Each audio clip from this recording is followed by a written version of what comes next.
Next is si Capricorn. Kasi, mataas ang standard ng isang Capricorn, guys. At saka, grabe sila magbigay ng pressure sa sarili nila.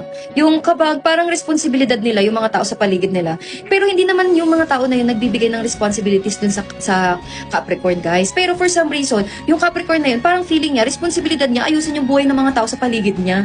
Kaya nga yung taong merong Capricorn, yung placement, or maraming Capricorn, usually sila yung mga klase ng tao na, bungangero, or mahilig magsabi ng kung anong dapat mong gawin, ito dapat gawin mo, ganyan ka dapat. Bakit hindi mo to ginagawa? Wala ka bang common sense? Kasi sila, yung mataas yung standard nila.